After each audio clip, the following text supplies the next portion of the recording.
भाई एक बात ध्यान से सुनो। कोयले में 20% तक मुनाफा होता है, लेकिन एक छोटी सी गलती पूरे ट्रिप का 5 लाख रुपए का नुकसान करा देती है। आज बहुत लोग कोयले के ट्रांसपोर्ट को सोने की खान समझते हैं। रोज गाड़ियां चल रही हैं, भारी फ्रेट है और रेट भी अच्छे दिखते हैं। लेकिन सच्चाई ये है भाई, कोयले में पैसा कमाना आसान नहीं है अगर सिस्टम नहीं है। कोयला कोई साधारण माल नहीं है। यहां परमिट का रिस्क है, पेमेंट का बड़ा गेम है और मेंटेनेंस का साइलेंट नुकसान है। और ज्यादातर ट्रांसपोर्टर इन्हीं 3 जगहों पर अपना पैसा छोड़ आते हैं। इस वीडियो में मैं तुम्हें कोयला ट्रांसपोर्ट का पूरा ब्लूप्रिंट देने वाला हूं। परमिट, पेमेंट और मेंटेनेंस तीनों का रियल सच। क्योंकि कोयला वही चलाता है जिसके पास गाड़ियां नहीं, सिस्टम होता है। भाई अब आते हैं कोयला ट्रांसपोर्ट के सबसे बड़े रिस्क पर, परमिट। ज्यादातर लोग सोचते हैं परमिट मिल जाएगा, लोडर संभाल लेगा, ड्राइवर देख लेगा। भाई यहीं से खेल बिगड़ता है। कोयले में परमिट कोई कागज नहीं होता, ये पूरा सिस्टम होता है। एक चेकिंग में गाड़ी खड़ी, फाइन अलग, ट्रिप लेट और क्लाइंट नाराज, और नुकसान लाखों में पहुंच जाता है। आम गलतियां क्या होती हैं? गलत परमिट टाइप, ओवरलोड का अंदाजा नहीं, रूट क्लियरेंस नहीं और टाइम विंडो मिस।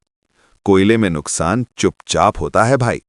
अब समझो परमिट ब्लूप्रिंट। कोयले की गाड़ी तभी डालो जब परमिट लिखित में हो, रूट और वैधता क्लियर हो, वजन लिमिट लॉक हो और ड्राइवर को नियम समझाए गए हों। याद रखो भाई, कोयले में परमिट रिस्क नहीं, परमिट सिस्टम की कमी रिस्क है। अब आते हैं कोयला ट्रांसपोर्ट के सबसे खतरनाक गेम पर, पेमेंट। ज्यादातर ट्रांसपोर्टर सोचते हैं रेट अच्छा है, पैसा तो आ ही जाएगा। लेकिन सच्चाई यह है भाई, कोयले में पेमेंट सबसे स्लो और सबसे खतरनाक होती है। यहां पैसा वो लोग कमाते हैं जिनके पास मिडिलमैन, एजेंट, ब्रोकर और मजबूत कैश फ्लो होता है। ट्रांसपोर्टर कहां फंसता है?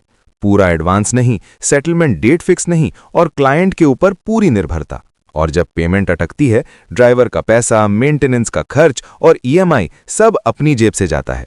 समाधान साफ है भाई, कोयले में वही चलता है जो एडवांस पहले लॉक करे, पेमेंट डेट लिखित रखे और एक ही क्लाइंट पर निर्भर न रहे। याद रखो, कोयले में पैसा गाड़ी से नहीं, सिस्टम से निकलता है। अब आते हैं कोयला ट्रांसपोर्ट के सबसे खामोश नुकसान पर, मेंटेनेंस। ये वो नुकसान है भाई जो दिखता नहीं है, लेकिन धीरे धीरे पूरा मुनाफा आ जाता है। कोयले के ट्रिप में टायर जल्दी घिसते हैं, ब्रेक ज्यादा टूटते हैं, सस्पेंशन मार खाता है और बॉडी को लगातार डैमेज होता है। लेकिन ज्यादातर लोग सोचते हैं अभी तो गाड़ी चल रही है, बाद में देख लेंगे। और फिर एक दिन बड़ी रिपेयर आती है, इंजन, गियरबॉक्स या पूरा सस्पेंशन, और उस एक बिल में पूरा साल का मुनाफा उड़ जाता है। सच्चाई ये है भाई कि कोयले में मेंटेनेंस एक्स्ट्रा खर्च नहीं, ऑपरेटिंग कॉस्ट है। अब समझो मेंटेनेंस ब्लूप्रिंट। कोयले में वही गाड़ी चलाओ जो अलग मेंटेनेंस बजट रखे, हर ट्रिप का वेयर कॉस्ट जोड़े और रेट तय करते समय रिपेयर को भी गिने। याद रखो भाई, कोयले में मुनाफा मेंटेनेंस को नजरअंदाज करने से नहीं, मेंटेनेंस को गिनने से आता है। अब आखिरी सवाल, कोयले में मुनाफा ज्यादा है या रिस्क ज्यादा? जवाब बहुत सीधा है भाई, बिना सिस्टम रिस्क ज्यादा, सिस्टम के साथ मुनाफा ज्यादा। कोयला वही चलाता है जिसके पास permit system, payment control, maintenance plan और कैश फ्लो की समझ होती है।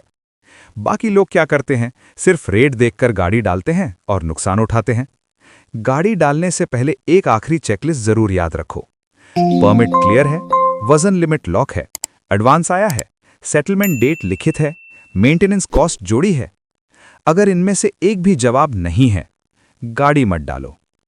अगली वीडियो में मैं एक और बड़ा सच खोलने वाला हूं, कोयले के मिडलमैन सिस्टम का असली कमीशन और ट्रांसपोर्टर कैसे सिर्फ कैरियर बनकर रह जाता है। अगर आप कोयले में हो या आने का सोच रहे हो तो अगली वीडियो मिस मत करना।